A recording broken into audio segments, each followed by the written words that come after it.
अवाजी समातुन ताईं radio voice of Sindh London.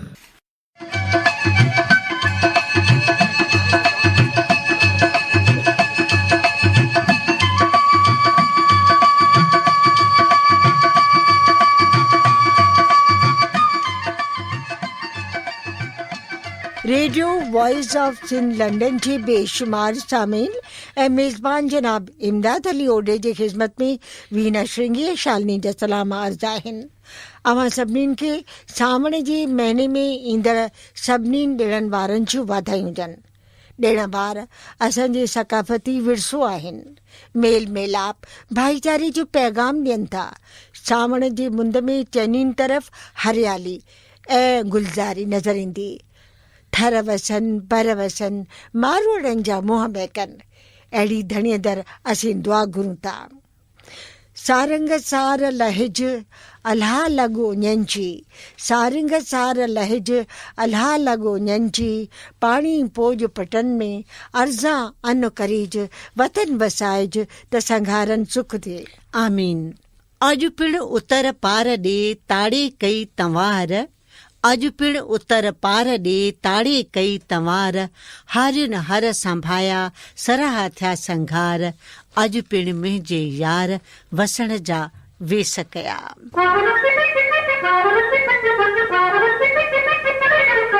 आया ओ तेरी आया जीहड़ा सावण जा, आया ओ तेरी आया जीहड़ा सावण जा, जीहड़ा सावण जाला मिहड़ा सावण जा, मिहड़ा सावण जाला मिहड़ा सावण जा।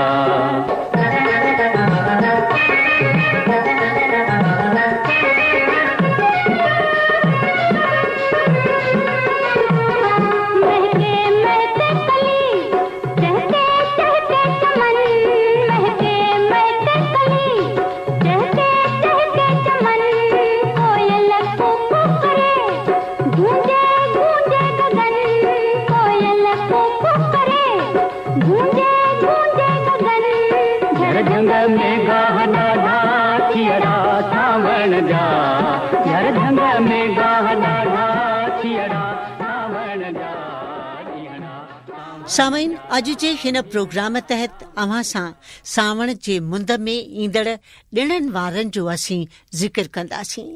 हिन महीने में गोगियो, गोगड़ो जंहिंखे चवनि, नंढी सतह वॾी सतह, रखड़ी ऐं टीजड़ी, ॾिणनि वारनि जो हिक ॿिए पुठियां सिलसिलो शुरू थी वञे थो। अचो त सावण जे मुंद जे ॾिणनि वारनि ते आधारित ख़ासि प्रोग्राम ॿुधूं। सावण जी रुत अलबेली, तहरीर ऐं तरतीब वीना श्रृंगी, रावी शालिनी सागर ऐं वीना श्रृंगी। पेशकश radio voice of Sindh London. छेड़ मधुर को राग सखीरी, छेड़ मधुर को राग, छाती फूले कीन समाए, जज़्बन धूम मचाई, बागन में सुरहान खणी आ, पखियड़न आणी, तन मन में झनकार लगी आ, जागे भाग सुहाग सखीरी, छेड़ मधुर को राग। तू मां मुश्कूं जग पिण मुश्के, मुश्के दुनिया सारी, आशा मुश्के जीवन मुश्के, मुश्के मन फुलवारे, भुलजूं सारे जग जी चिंता, भुलजूं मलजे माग, सखीरी छेड़ मधुर को राग, सखीरी छेड़ मधुर को राग। ऐं हींअर जो त सामईन जी ख़िदमत में ही गीत पेश करियो। आया ओ तेरी आया जीहड़ा सावण जा, आया ओ तेरी आया जीहड़ा सावण जा, जीहड़ा सावण जाला मिहड़ा सावण जा, मिहड़ा सावण जाला मिहड़ा सावण जा।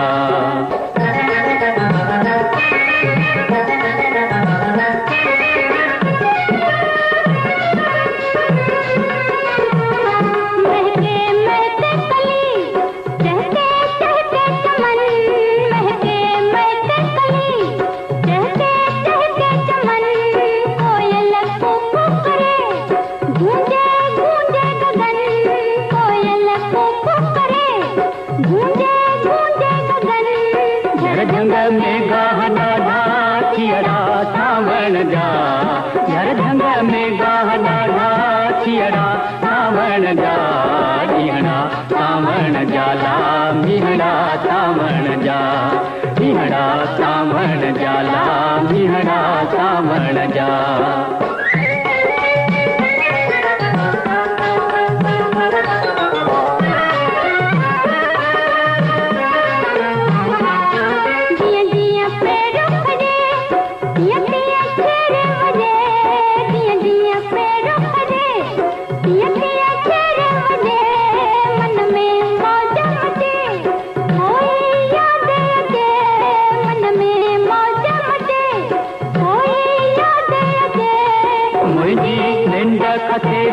निहड़ा सावण जा, मुंहिंजी निंड खसे जा निहड़ा सावण जा, निहड़ा सावण जा ला निहड़ा सावण जा, निहड़ा सावण जा ला निहड़ा सावण जा।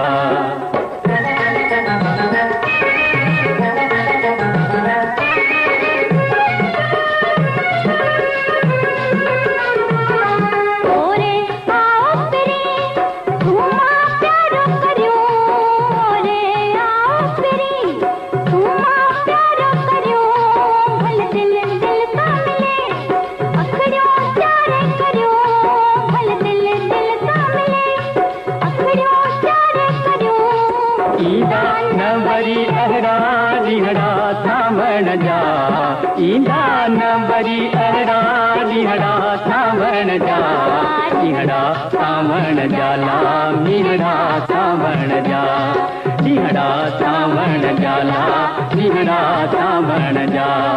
आया ओ पिरी आया ॾींहड़ा सावण जा, आया ओ पिरी आया ॾींहड़ा सावण जा, ॾींहड़ा सावण जा ला मीहड़ा सावण जा, ॾींहड़ा सावण जा ला मीहड़ा सावण जा, ॾींहड़ा सावण जा ला मीहड़ा। सावण जे महीने में गोगड़ो ईंदो आहे। इन ॾिण सां हिकु प्रथा जुड़ियल आहे जा पीढ़ी दर पीढ़ी हलंदी पई अचे। नांगन जी पूजा करे खीर पीआरण। इन ॾींहं ते जोगी नांगन खे खणी करे निकिरंदा आहिनि। माण्हू नांगन खे खीर पीआरींदा आहिनि। महाराष्ट्र में त वॾे पैमाने ते नाग पंचमी मल्हाई वेंदी आहे। घरनि जे ॿाहिरां नांगन जा चित्र बि चिटिन। इन ॾिण ते कथा बि कई वेंदी आहे। हिकु राणी खे 6 पुट हुआ, हिकु धीअ हुई ऐं 8 ॿार। नांग हो गोगल। गोगल वीर इन जो नालो रखियो वियो। वॾड़ियूं पूजा कंदे ॻाईंदियूं हुयूं, गोगल घोड़ी न चढ़े, गोगल ॿेर न चढ़े, गोगल थधिड़ी छांव, गोगल भाइरनि जो रखपाल, गोगल भेनरुनि जो रखपाल, गोगल सॼे कुटुंब जो रखपाल। इन पुठियां धार्मिक कथा बि आहे। अर्जुन जो पोटो परीक्षित जंगल में शिकार करण वियो ऐं हिरण खे निशानो बणाइण लाइ उहो जेको आहे उन जे पुठियां भॼण लॻो। हिरण भॼी वियो। उते हिकु ऋषि तपस्या करे रहियो हो। राजा ऋषिअ खां सवाल कयो पर हुन जवाब न ॾिनो। राजा खे खार लॻा। ऋषि जे ॻिचे में मोल नांग विझो ऐं ऋषि कावड़जी राजा खे श्राप ॾिनो त तोखे 7 ॾींहंनि खां पोइ तक्ष नांग जेको आहे उहो ॾंगींदो। राजा खे नांग ॾंगियो। राजा जे पुट पीउ जो बदिलो वठण लाइ नांगनि खे मारणु शुरू कयो। नांगनि जो नालो वठंदो वञे ऐं उन यज्ञ कुंड में, अग्नि कुंड में नांग ईंदा वञनि ऐं सड़ी पिया। तक्ष नांग जंहिं राजा खे ॾंगियो हो त इंद्र देवता जेको मींहं जा वसकारा कंदो आहे उहो ऐं नाग जेको आहे अग्नि कुंड तरफ़ छिकंदा पिया आया। उन ते हुननि वञी करे उन्हनि ऋषिअ जी शरण वरिती ऐं हुनखे चयईं त तूं इहा बदिले जी भावना छॾे ॾे, तर्क करे ॾे। ऐं उन खां पोइ ही नाग पंचमी जो ॾिणु जेको आहे सो नांगनि जी पूजा तौरु मल्हायो वेंदो आहे ऐं उन पंचमी ते पूजा कई वेंदी आहे। नांग चयो वेंदो आहे त न ॾंगींदा आहिनि उन ते। इन पुठियां इहा धार्मिक कथा जुड़ियल आहे। ऐं जीअं तोखे ख़बर आहे की बारिश जे मौसम में अक्सर नांग जेके आहिनि से ॿाहिरि निकिरी ईंदा आहिनि, त इहा बि हिकिड़ी वजह थी सघे थी की सावण जे हिननि ई ॾींहंनि में जेको आहे सो तोखे शिमला जो हिकिड़ो वाक़ियो विना यादि हूंदो, जॾहिं पाण शिमला घुमण विया हुआसीं त कहिड़ीअ तरह सां उते हिकिड़ो नांग निकिरी आयो जंहिंखे उते जे मक़ामी माण्हुनि खणी करे बसि हेठि फिटी करे छॾियो ऐं असां केॾो डिॼी वियासीं बिल्कुलु त मतां जेको आहे को नुक़सानु रसाए, पर हुन उतां खणी करे विधानसभा जंहिंखे असेंबली चवंदा आहिनि हेठि जंगल में फिटो करे छॾियो। ऐं ईअं चइजे की असां ओॾी महिल हुन ख़ुदि हैरान हुआसीं, असां हुनखे इहो बि चयोसीं की हेठि घर बि आहिनि, होटलूं बि आहिनि, रस्तो आहे जितां माण्हुनि जी अचु वञु आहे, पर हुननि हुन नांग खे कोन मारियो, ईअं ई खणी करे बसि हेठि फिटी करे छॾियो। ऐं तो ख़बर आहे त इहो हाथियुनि जो बि थींदो आहे त आसाम में हाथी जेके आहिनि से घरनि में घिरी ईंदा आहिनि जंगलनि में। इन खां अलावा जेको आहे टाइगर रिसोर्ट ठाहिया अथऊं त इन्हनि जानवरनि खे तव्हां न मारियो। सावण जी मुंद में जेको हिकिड़ो ॿियो ॾिणु ईंदो आहे नंढी सते वॾी सते, इहे माता जे महर जा ॾींहं करे पूॼा वेंदा आहिनि। घर में चुल्ह न ॿारनि, हिकु ॾींहुं अॻु राति जो मिठियूं रोटियूं बेसणियूं ऐं भाॼियूं वग़ैरह ठाहे करे ज़ालूं रखनि ऐं उहे ॿिए ॾींहुं खाइनि। ऐं जिन ॿारनि खे माता निकिरंदी आहे तिन खे थधो छंडो विझंदा आहिनि। सिंधी हिंदू तोड़े मुस्लमान उते सिंध में ॿारनि जे मथां अगरि माता जी महर थींदी हुई त ॿारनि खे थधो छंडो हणे ओराणा ॻाए उन्हनि जी सिहत याबी ऐं माता जी महर जे दुआ घुरंदा हुआ। सावण जी मुंद में ईंदड़ हिन ॾिण खे थधिड़ी चऊं। ऐं वॾी थधिड़ी माता शीतला देवी, माता जी पूॼा वक़्तु कोरो कुनो भरे रखियो वेंदो आहे।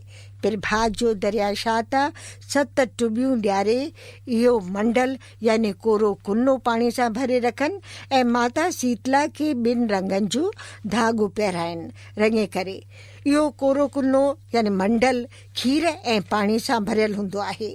माता जी महर वारे ॿार खे थधो छंडो जेको आहे ॿाहिरि विझनि ऐं उहे थधा छंडा जेके पूॼा जा आहिनि से घर जे अंदरि जेके आहिनि अलॻि अलॻि घर जे भातियुनि खे विधनि ऐं ॿियूं सभिनीनि खे बि।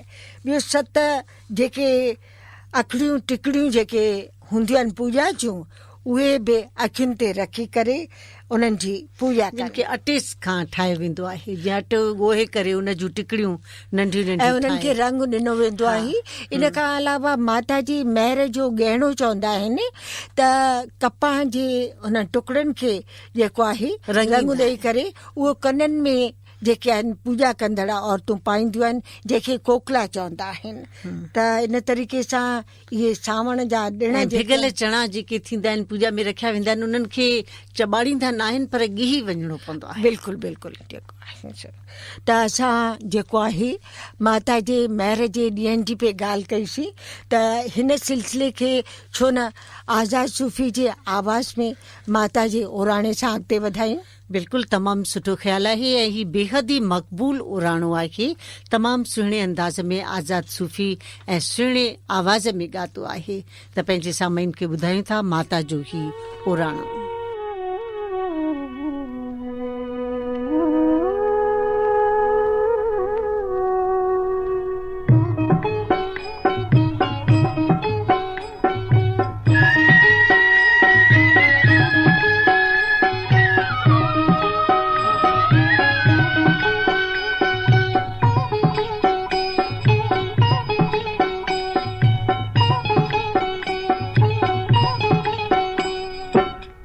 माता ठार जग जे बचड़न के ठार, ठार माता ठार जग जे बचड़न के ठार।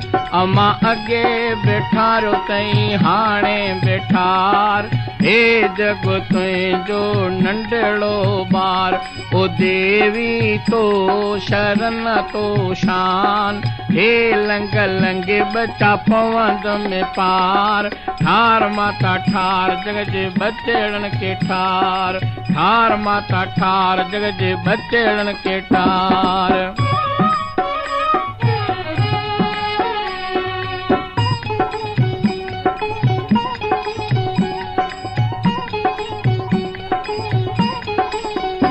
अम्मा दान दी ॾींदियां दयावान थींदियां ॾिठड़ा ॾोह माता माफ़ कंदियां अम्मा दान ॾींदियां दयावान थींदियां ॾिठड़ा ॾोह माता माफ़ कंदियां ओ देवी तो शरण तो शान हे लंग लंगे बचा पवंद में पार ठार माता ठार जग जे बचड़न के ठार माता ठार जग जे बचड़न के ठार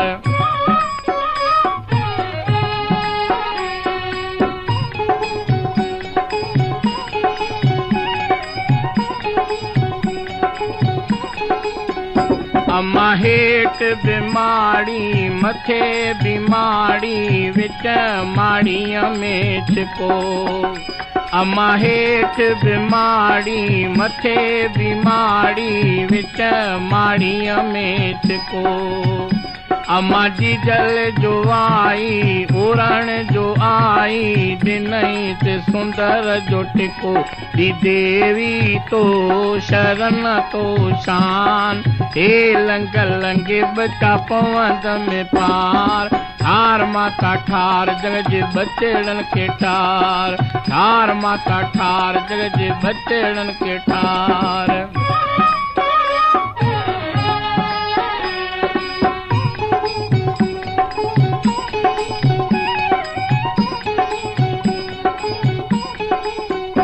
अम्मा चबूत रोचो गान थे माता थले थले तुझो थान अम्मा चबूत रोचो गान थे माता थले थले तुझो थान अम्मा अखा बि विझंदम पेरे बि पवंदम अवल दर्शन पोइ तां जी जल तो शरण तो शान हे लंग लंगे बचा पवंद में पार ठार माता ठार जग जे बचड़न के ठार माता ठार जग जे बचड़न के ठार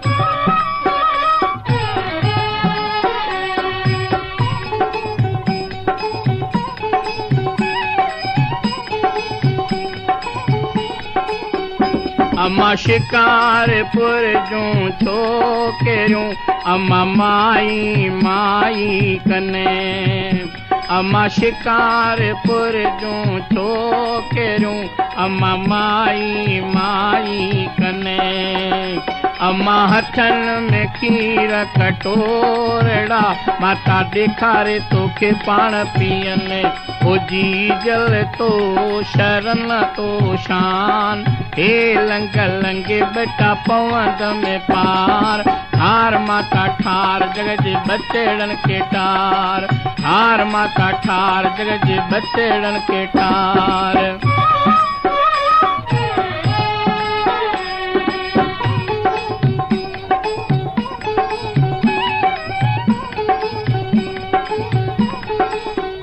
अम्मा पली पाट में धोरो दकीअ में जटीअ पुसायो सुठो अम्मा पली पाट में धोरो दकीअ में जटीअ पुसायो सुठो अम्मा सादो पैंचो मनो न लोड़ियो जिए गरीब जो पुटो जी जल तो शरण तो शान हे लंग लंगे बचा पवंद में पार ठार माता ठार जग जे बचड़न के ठार माता ठार जग जे बचड़न के ठार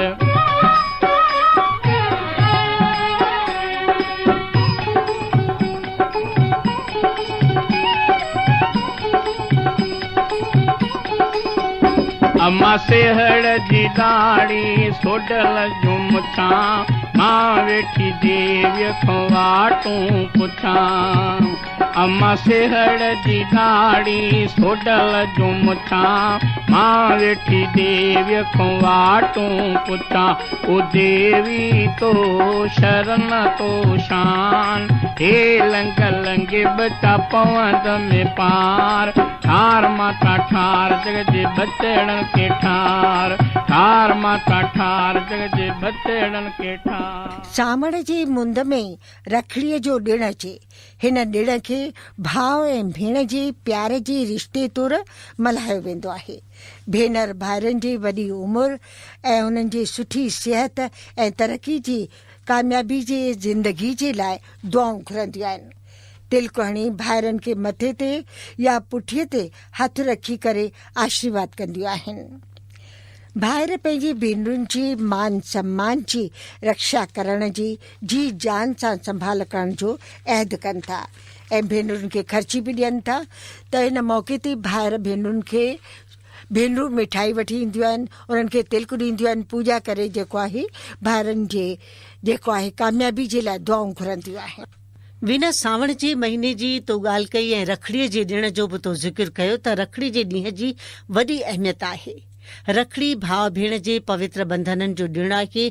उन ॾींहुं भेण भाउ जी कराईअ ते रखड़ी ॿधंदी आहे, जंहिंखे शास्त्रनि में रक्षा सूत्र चयो वेंदो आहे।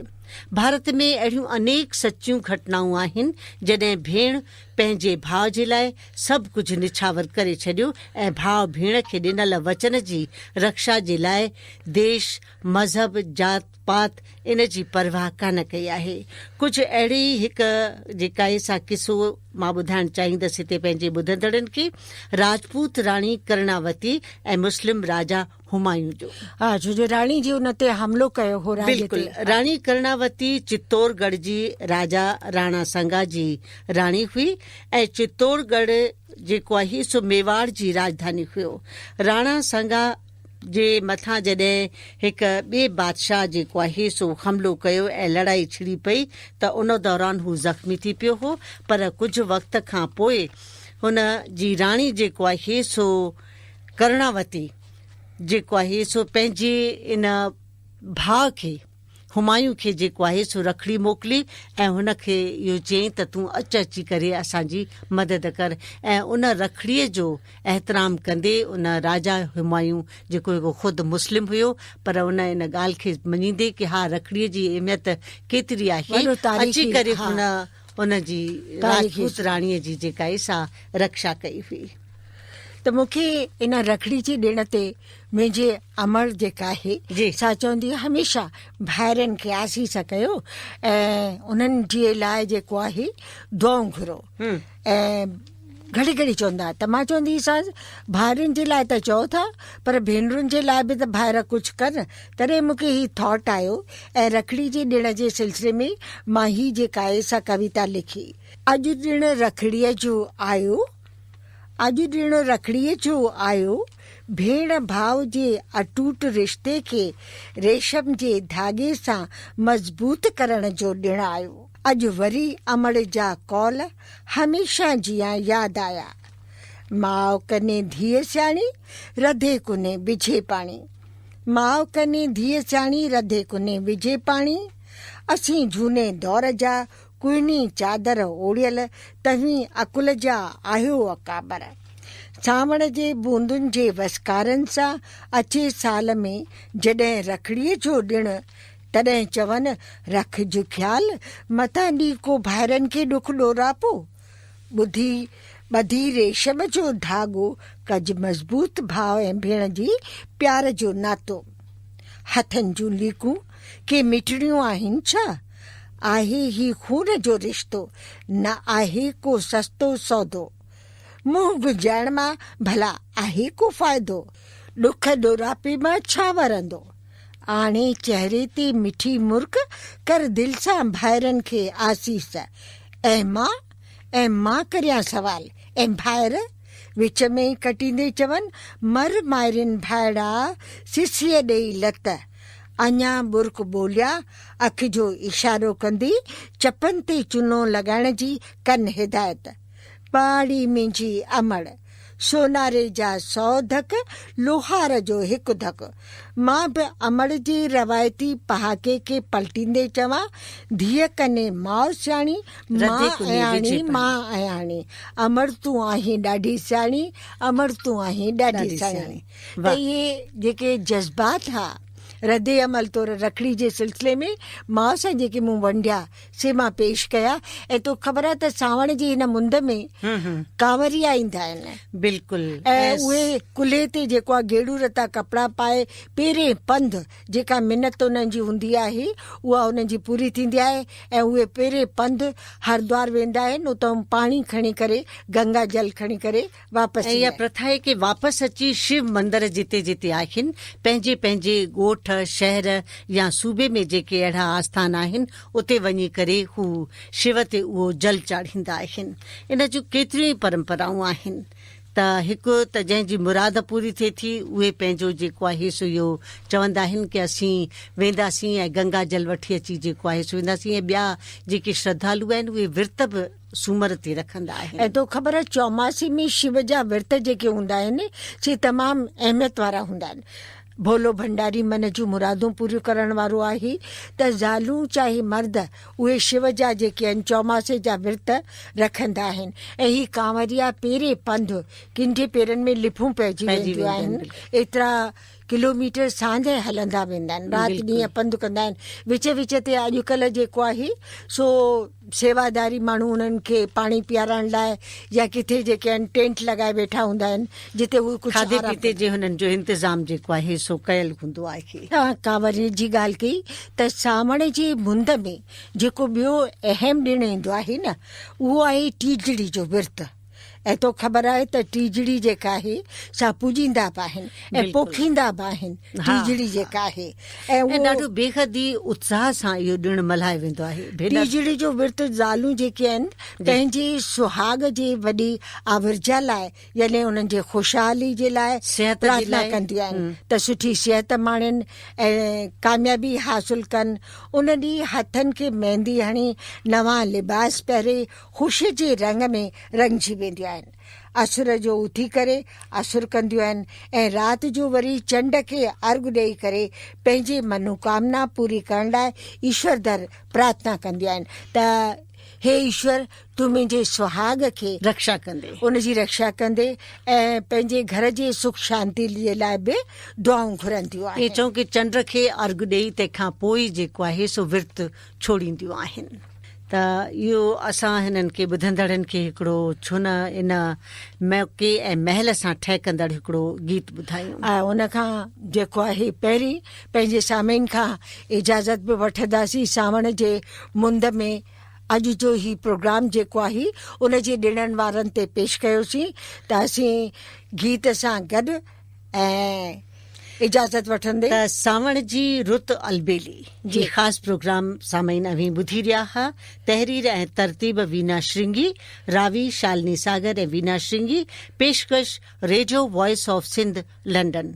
पंहिंजे ॿुधंदड़नि खां ईंदड़ प्रोग्राम ताईं इजाज़त वठंदासीं ऐं टीजड़ीअ जो असीं हिकिड़ो गीत पिणु ॿुधंदड़नि खे ॿुधाईंदासीं। मोकिलाणी नाहे सदाई गॾु।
तुंहिंजी मथां छा लिखी छा लिखां छा लिखी छा लिखां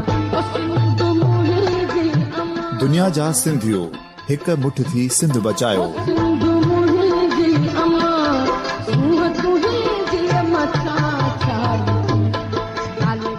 सिंध जो क़ौमी आवाज़ radio voice of Sindh London.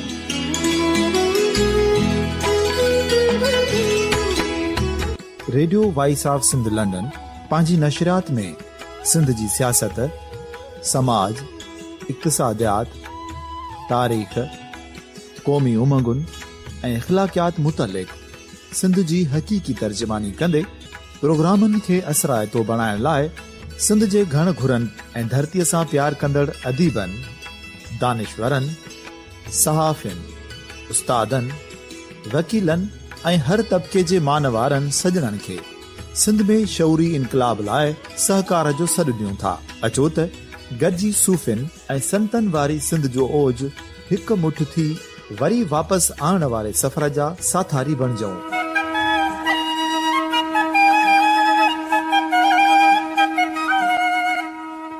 हिक नए सुबुह जी शुरूआत जो पड़ाॾो घर घर, ॻोठ ॻोठ ऐं शहर शहर ताईं पहुचायो।